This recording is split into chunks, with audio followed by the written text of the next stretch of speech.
മഴയും വെയിലും മാറി മാറി വരുമ്പോൾ ഇവർ ഭയങ്കര ഹാപ്പിയായി അങ്ങനെ പൂത്തുലഞ്ഞ് നിൽക്കുകയാണല്ലേ. അത് കാണുമ്പോൾ തന്നെ നമുക്കറിയാമല്ലേ എന്ത് ഭംഗിയിലാണ് നിൽക്കുന്നത്. പക്ഷേ അത്ര ഹാപ്പി അല്ലാത്ത ഒരു കാര്യമുണ്ട് കേട്ടോ, ഇവരെക്കാട്ടിലും കൂടുതൽ ഹാപ്പി ആയ ഒരാൾക്കാരെക്കുറിച്ച്, അതായത് കൊതുകുകളെ കുറിച്ചിട്ട്. നമ്മുടെ കേരളത്തിൽ ഇപ്പോൾ ഡെങ്കിപ്പനി ഏറ്റവും കൂടുതൽ പടർന്നുകൊണ്ടിരിക്കുകയാണ്. നമ്മുടെ ചുറ്റുവട്ടങ്ങളിലും എല്ലായിടത്തും നമുക്ക് ഇത് ശ്രദ്ധിക്കേണ്ടതുണ്ട്. നമ്മൾ നടന്നു പോണ സമയത്ത് അല്ലെങ്കിൽ നമ്മുടെ ചുറ്റുപാടുകളിലൊക്കെ എപ്പോഴും കണ്ണോടിച്ചു കൊണ്ടിരിക്കുക.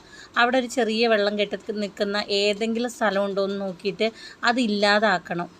കാരണം ഒരു ചെറിയ മുട്ടത്തോടിൽ പോലും വെള്ളം ഉണ്ടെങ്കിൽ അതിൽ മുട്ടയിട്ട് കുഞ്ഞുങ്ങളെ പെരുപ്പിക്കാനുള്ള കഴിവ് നമ്മുടെ കൊതുകുകൾക്കുണ്ട് അല്ലേ.